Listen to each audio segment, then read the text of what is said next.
आप सभी को राधे राधे, जय श्री कृष्णा। मैं सूर्यकांत द्विवेदी कैवल्य एस्ट्रो वर्ल्ड में आप सभी लोगों का एक बार पुनः से हार्दिक स्वागत करता हूं। आप सभी लोगों का एक बार पुनः से हार्दिक अभिनंदन करता हूं। प्रतिवर्ष की तरह इस वर्ष भी लोलार्क षष्ठी का जो महापर्व है, महाउत्सव है, उस उत्सव की जोर शोर से तैयारियां चल रही हैं और प्रतिवर्ष की तरह अपनी आस्था और श्रद्धा को लेकर के लाखों दर्शनार्थी यहाँ पर आएंगे, स्नानार्थी यहाँ पर आएंगे और इस तीर्थ का, इस महापर्व का पूरा लाभ उठाएंगे। बहुत लोग यह वीडियो देख करके समझ गए होंगे कि मैं किस विषय में चर्चा करने वाला हूं और बहुत सारे लोग जानते हैं, क्योंकि प्रतिवर्ष लाखों लोग आते हैं इस तीर्थ का सेवन करने, तीर्थ का स्नान करने और अपने जीवन के तमाम कष्टों से मुक्ति पाने के लिए लाखों लोग आते हैं। इसलिए कुछ स्पेशल नहीं है, ये पौराणिक गाथा है, पौराणिक कथा है लोलार्क कुंड की। ये कथा मैं नहीं सुनाऊंगा, वीडियो बड़ा हो जाएगा, लेकिन अगर आप लोग कहेंगे तो ये कथा, ये चरित्र भी मैं आप लोगों को सुना दूंगा, अगर आप लोग कमेंट करेंगे, इच्छुक हैं तो। कहने का अभिप्राय ये है कि लोलार्क षष्ठी के दिन, यानी कि इस वर्ष, अब की वर्ष 2024 में 9 सितंबर दिन सोमवार, 9 सितंबर दिन सोमवार को यह महापर्व पड़ रहा है और इसी दिन स्नानार्थी जो हैं स्नान करेंगे अपने तमाम प्रकार के कष्टों से मुक्ति प्राप्त करने के लिए। अब प्रतिवर्ष की तरह इस वर्ष भी सारी तैयारियां लगभग कर ली गई हैं और आश्चर्य होगा सुन करके आप लोगों को कि मैं 2022 में और 2023 में भी ये जानकारी देने के लिए इच्छुक था, लेकिन दिमाग पर अधिक प्रेशर होने के कारण और अन्य अन्य कामों में फंस जाने के कारण मैं वीडियो आप लोगों को नहीं दे पाया। इसके लिए मैं क्षमा प्रार्थी भी हूँ, लेकिन इस वर्ष मैंने ठान लिया था कि आप लोगों को वीडियो दूंगा। हो सकता है कि इस बार भी वीडियो देने में विलंब हो गया हो, लेकिन मैं चाहता हूं कि मेरे चैनल के माध्यम से जो लोग स्वयं से जानते हैं वो लोग तो जानते ही हैं, लेकिन मेरे चैनल के माध्यम से लोग जानें और इस महापर्व का और इस महातीर्थ का लाभ अवश्य उठाएं। मैं ये चाहता हूं जो लोग इस वर्ष इस महापर्व का या इस महातीर्थ का लाभ उठा लें वो लोग उठा लें। बाकी यूट्यूब पे वीडियो न जाने कब तक रहेगा और कब तक लोग इस वीडियो को देख करके अपने जीवन के तमाम प्रकार के दुखों से मुक्ति पा लेंगे। यह जो लोलार्क कुंड है काशी वाराणसी में, यह जो तीर्थ है, इस महातीर्थ का सबसे बड़ा लाभ यह है संतान प्राप्ति। संतान प्राप्ति के लिए हमने अपने चैनल पर मंत्र भी दिया है, अनुष्ठान करवाए जाते हैं, बहुत सारी तांत्रिक या वैदिक क्रियाएं करवाई जाती हैं संतान प्राप्ति के लिए। तो मैं ये कहना चाहता हूँ कि ये शास्त्रीय और पौराणिक परंपरा है और बहुत सारे लोग ये वीडियो देख करके ये समझेंगे कि केवल ये भारत की परंपरा है या भारत के पुराणों या शास्त्र वेदों में लिखा गया है, इसलिए भारत के लोग ही इस परंपरा का निर्वहन करते होंगे। आप गलतफहमी में हैं। विदेश के लोग भी आकर के इस परंपरा का पूरा लाभ ले रहे हैं, इस अपनी आस्था श्रद्धा को पूरा लगाते हैं और उसका पूरा फल भी पाते हैं। विदेश के लोग भी इस महाकुंभ और इस महातीर्थ से जुड़ चुके हैं न जाने कितने वर्षों से। अब जो 9 सितंबर के दिन ये लोलार्क षष्ठी का महापर्व पड़ रहा है, तो जो लोग पहले से जानते हैं वो लोग तो जानते ही हैं, लेकिन जो लोग नहीं जानते हैं उन लोगों को मैं बता दूं कि ये संतान प्राप्ति के लिए ये महा महोत्सव मनाया जाता है। संतान कैसा, मतलब जिनको कोई संतान हुआ ही नहीं, मतलब शादी के 2 साल 3 साल 4 साल 5 साल 10 साल 15 साल जिनको हो गया है विवाह को लेकर के, और संतान का नामो निशान तक नहीं है। कई कई बार ऐसा होता है कि संतान गर्भ में आता है या आती है और वो 2-4 महीने टिक करके फिर स्खलित हो जाता है। कुछ तो ऐसा है, कुछ लोगों को ऐसा है कि संतान गर्भ में भी आया, पैदा भी हुआ, लेकिन साल 2 साल का होकर के वो दिवंगत हो जाता है, मतलब मृत्यु को प्राप्त हो जाता है। ऐसा कुछ ऐसे संतान की बाधाएं। कुछ ऐसा है कि 10-15 साल हो गए, स्खलन छोड़िए गर्भ में टिका ही नहीं, कुछ तो ऐसा है। और कुछ ऐसा है कि 2-3 पुत्रियां हैं, हालांकि पुत्री पुत्र में कोई भेद नहीं है, लेकिन 2-3 पुत्रियां हैं और चाहते हैं कि कुल चिराग हो जाए, ऐसा भी संतान, ठीक है। और ये तो संतान से संबंधित बातें हो गई। और कुछ लोग शारीरिक रूप से बहुत बीमार हैं, आंखों की रोशनी वगैरह के लिए, या बहुत सारी शारीरिक जितने भी कष्ट हैं इस कुंड में स्नान करने से वो दूर हो जाते हैं। और बहुत सारे जो विशेष करके जो संतान से संबंधित जितनी समस्याएं, संतान नहीं है, होके मर जा रही है, गर्भ में होकर के स्खलित हो जा रही है, या पुत्रियां हैं, पुत्र संतान की इच्छा है, वो सभी माताएं अमूमन कुछ जो है गर्भवती महिलाएं भी आती हैं। मैं गर्भवती महिलाओं को ऐसे यात्रा करने के लिए मैं निषेध ही करता हूं, क्योंकि उसमें गर्भ को लेकर के यात्राएं नहीं की जाती हैं। जो लोग लोकल के हैं उनकी बात अलग है, लेकिन गर्भ को लेकर के यात्रा शास्त्रों में और तंत्र में वेदोक्त हर मार्ग में गर्भवती महिला को यात्रा नहीं करनी चाहिए। तो जो लोग नजदीक के हैं बनारस के, उन महिलाओं को तो मैं कहूंगा, लेकिन जो दूर से आना है, जिनको ट्रेन से आना है, वो गर्भवती महिलाएं बिल्कुल यात्रा करके नहीं आए। हाँ, जिनको गर्भ की या संतान की बिल्कुल समस्या है वो लोग अवश्य आए। मेरे चैनल पे दिए हुए मंत्रों का प्रयोग कर रहे हैं, अच्छी बात है।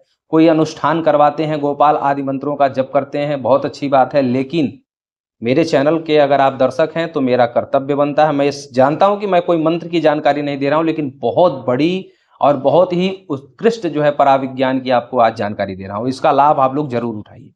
तो संतान की जिसको किसी भी प्रकार से समस्या है, बहुत सारे डॉक्टरों को, और पाखंडी डॉक्टर मैं कहूँगा, बहुत सारे पाखंडी डॉक्टरों को दिखा लिया और मांसाहार वाली बहुत सी दवाइयाँ खा ली। सभी दवाइयाँ मांसाहार की होती हैं, सब में हड्डी और चमड़े आदि डाल करके बनाए जाते हैं। जानवरों की हड्डियाँ, जानवरों के चमड़े, खाल से ये सब दवाइयाँ बनती है। बहुत सारे लोग जानते हैं, बहुत सारे लोग नहीं जानते, तो उन लोगों को बता दूँ। तो ये पाखंडी डॉक्टरों की 10 की दवाई 200 में जो आप लोग दवाइयाँ ले ले करके लाखों करोड़ों खर्च कर चुके हैं और बर्बाद कर चुके हैं, तो मैं उन सभी निराश और उदास माताओं से और ऐसे दंपति से और ऐसे परिवार से निवेदन करूंगा, खास करके अपने शास्त्र के बल पर, अपने भगवान के बल पर, और लोलार का भगवान जो भगवान सूर्य ही हैं, उनके बल पर, उनके ओज तेज और उनके आशीर्वाद के बल पर यह बात बोल रहा हूं कि एक बार आप लोग लोलार्क षष्ठी का महापर्व जरूर मनाएं। इस महासंगम का आप लोग आनंद जरूर लें, इसका फल प्राप्त करें। आप लोगों को 9 सितंबर दिन सोमवार को यह पर्व मनाया जाएगा। तो आप लोगों को क्या करना है कि 8 सितंबर यानी कि ऋषि पंचमी, यानी कि षष्ठी को मनाया जाता है, तो आपको पंचमी तिथि यानी कि 8 सितंबर को ही वाराणसी में किसी भी हालत में सुबह सुबह पहुंच जाना है। सुबह सुबह ही बोल रहा हूं, ठीक है। 8 सितंबर को किसी भी हालत में ऋषि पंचमी का पर्व रहेगा। जो लोग व्रत करते हैं व्रत करके भी आए। तो जो है आपको जो है 8 सितंबर को ही बनारस सुबह सुबह पहुंच जाना है। ऐसा ट्रेन या ऐसी बस यात्रा करें। मैं जानता हूं कि बहुत लोगों को टिकट नहीं मिलेगा, जर्नल में आ जाइए। देखिए, कुछ पाने के लिए कुछ खोना तो पड़ेगा। बस में आ जाइए, एक टैक्सी बुक करके आ जाइए, कैसे भी आ जाइए। कितने कितने करोड़पति लोग आते हैं, अरबपति लोग आते हैं, बैठे रहते हैं। जिनके घर में दुख है, वो अपना करोड़ों और अरबपति वाला जो है रुतबा नहीं देखता है, वो फिर ठाकुर जी के चरणों में आता है, भगवान के चरणों में आता है। विदेशी लोग फ्लाइट करके आते हैं, तो आप लोगों को भारत से ही आना है, और विदेश के जो लोग सुन रहे हैं वो लोग भी आ सकते हैं। तो कहने का अभिप्राय है कि 8 तारीख को ही सुबह सुबह आप बनारस आ जाएंगे।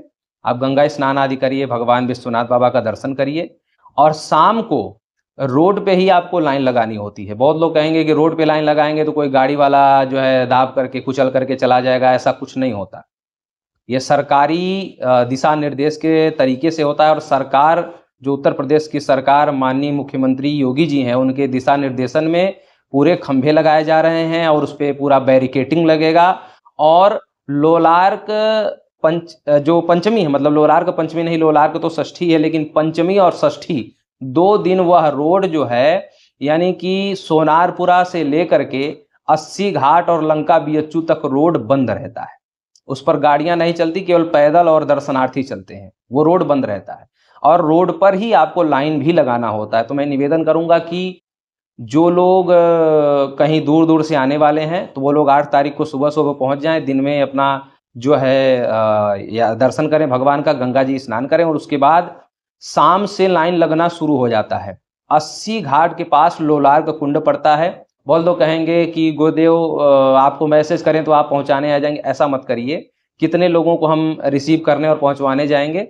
तो आप जो है, आप लोग खुद गूगल मैप के माध्यम से लोकेशन देख लें, या फिर यूट्यूब पे बहुत सारे लोलार्क कुंड के ब्लॉगर जो हैं, वो लोग, उन लोगों ने ब्लॉग डाला हुआ है।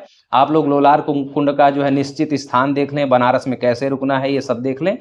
फिर मैं आपको बता दूं कि 8 तारीख को पूरी रात्रि भर आपको रोड पर ही नंबर लगा करके रखना है। 9 तारीख को सूर्योदय के बाद आप स्नान करके मुक्त हो जाएंगे। ठीक है, कहने का अभिप्राय यह है। तो 8 तारीख को रात में आपको रोड पर ही नंबर लगाना पड़ेगा। बहुत लोग, लाखों लोग जो है 3-3, 4-4 किलोमीटर की लाइन लगी रहती है। इसलिए मैं निवेदन करूंगा कि सूर्यास्त यानी कि 3-4 बजे के आसपास से ही 8 तारीख को लाइन लगना शुरू हो जाता है और रोड पे ही लाइन लगता है। पुलिस की पूरी व्यवस्था रहती है, रस्सी लगी हुई होती है और वो रास्ता बंद रहता है, उस पर से गाड़ियों का आवागमन बाधित रहता है। तो आप लोग यूट्यूब पर जाकर के लोलार्क कुंड के रास्ते, लोलार्क कुंड कैसे पहुंचे, लोलार्क कुंड कैसा है, वहां स्नान कैसे करेंगे, इस पर ऑलरेडी यूट्यूब के जो ब्लॉगर लोग हैं, जो इस स्थान में घूम घूम करके वहां का जगह का निरीक्षण करके आपको बताते हैं, वो लोग वीडियो ऐसा डला हुआ है यूट्यूब पर, आप जाकर के देख सकते हैं। मैं निवेदन यही करूंगा कि मांत्रिक चिकित्सा आपने बहुत कर ली और पाखंडी डॉक्टरों की उल्टी सीधी दवाइयां, मांसाहार की बहुत दवाइयां आप लोगों ने खा ली। एक बार मेरे कहने से पौराणिक और वैदिक इस स्थान पर, इस महातीर्थ पर आप लोग स्नान अवश्य करें। एक बात फिर बोल दूं कि जब तक लोलार कुंड का स्नान आप नहीं कर लेंगे, मतलब 9 तारीख को जब तक आप लोलार कुंड का स्नान नहीं कर लेंगे, तब तक आपको व्रत में रहना है। लोलार कुंड का स्नान करने के बाद आप लोग अन्न भक्षण कर सकते हैं, खा सकते हैं, लेकिन जब तक स्नान नहीं हो जाता है तब तक आपको जो है व्रत रहना है। मतलब चाय वगैरह बहुत ज़्यादा दिक्कत लगे तो चाय पी लीजिए, कुछ गर्म पानी वगैरह पी लीजिए या ऐसी कुछ मतलब व्रत की चीज़ें, लेकिन आपको जो है ऐसा ही रहना है। संकल्पित होकर के आना है कि हमें ऐसे प्रकार की संतान की प्राप्ति होनी चाहिए, ऐसा संकल्पित करके आएंगे। और एक बात और बोलूं कि माताएं अकेली कभी नहीं आएंगी, एक कोई सहयोगी अवश्य होना चाहिए। मतलब आप अपने पति के साथ आएँ, आप अपने सासू माता के साथ आएँ, आप अपनी माता के साथ आएँ, या अपने बहन के साथ आएँ, या अपने पिता के साथ आएँ। जो संतान प्राप्ति की इच्छुक महिलाएं हैं वो लोग अकेली नहीं आएंगी, क्योंकि कारण ये है कि जब आप रोड पर आप नंबर लगाएंगे तो उस समय बाथरूम वगैरह अगर जाना हो तो आपका नंबर पर कोई और ना बैठ जाए, ये सारी दिक्कतें होती हैं। तो रखवाली करने वाला एक आदमी होना चाहिए, आपकी केयर करने वाला भी एक आदमी होना चाहिए। तो आप कम से कम 2 आएँ। और पूरा, बहुत लोगों की तो फैमिली आती है, पूरा परिवार ही आता है, अपने पूरे बहुओं को लेकर के आते हैं, बहुत लोग आते हैं ऐसे, वो सब देखने को मिलेगा। विदेशी आते हैं, सब वो सब देखने को आपको मिलेगा। जो हम वीडियो में जितनी बातें बता रहे हैं वो सब आपको देखने को मिलेगा। घर से आए तो क्योंकि सड़क पर ही नंबर लगता है, रोड पर ही नंबर लगता है, तो एक पॉलीथीन बिछाने टाइप के लिए या बैठने के लिए या चद्दर वगैरह या ऐसा कुछ लेकर के आए, ठीक है। खाने पीने की चीज़ें लेकर, हालांकि खाने पीने की चीज़ें तो रास्ते में चलते चलते बेचने वाले लोग बेचते रहते हैं, लेकिन फिर भी आप लोग ऐसा कुछ व्यवस्था करके आएँ। और कहाँ रुकना है, कैसे रुकना है, बनारस में सस्ते से सस्ता क्या है, ये चीज़ करके आएँ। और एक चीज़ फिर बता दूँ कि जब आप लोग आएंगे तो 9 तारीख का जाने का टिकट नहीं बनवाएंगे, 9 तारीख का, क्योंकि 9 तारीख को पता नहीं सुबह स्नान होगी, शाम तक स्नान होगी, कब तक हो कब तक नहीं हो, इसकी कोई गारंटी नहीं है। तो 9 तारीख को जाने का टिकट नहीं बनवाइएगा, 10 का बनवाइएगा, ठीक है। 10 का टिकट आप बनवाएंगे तो आप आराम से जो है स्नान करके, आपके मन में मूड पे प्रेशर नहीं रहेगा कि हमें आज जाना भी है, स्नान हो चाहे नहीं हो, टिकट तो है, जाना, ऐसा नहीं रहेगा। इसलिए 9 तारीख को जाने का टिकट नहीं करवाएंगे, 9 तारीख का पूरा आपको बनारस में रहना है। और एक चीज़ और है, जो लोग स्नान करते हैं उनको अपना जो है स्नानीय जो वस्त्र है वो वहीं पर छोड़ना होता है। तो आप लोग जो माताएं आएंगी वो अपना जो स्नानीय वस्त्र, जो चाहे पुराना हो चाहे नया हो, वो स्नानीय वस्त्र जो आप स्नान करके जो गीला हो जाता है वो वस्त्र पूरा वहीं पर छोड़ना होता है। आप नया वस्त्र धारण करके तब वहां से निकलेंगे। बहुत सारी चीजें वहां पर, क्रियाएं, बहुत लोग कहेंगे कि कैसी क्रिया होती है, क्या क्या करना होता है, वो सब वहां पर आगे जो लोग करते हैं, जो लोग प्रतिवर्ष मनाते हैं, वो इतना बड़ा मेला, इतना बड़ा वहां पर जो है त्योहार जैसा होता है, मेला जैसा होता है कि आप लोग देख देख करके करना सीख जाएंगे कि क्या क्या वहां पर करना है। बहुत ज्यादा सिखाने या पढ़ाने की आवश्यकता नहीं है। तो आप लोग जरूर आएं और इस बहुत बड़े दुख से, संतान के दुख से या शारीरिक बहुत बीमारी और रोगों कष्टों से छुटकारा पाने के लिए इस लोलार्क कुंड महापर्व महातीर्थ का स्नान अवश्य करें। राधे राधे।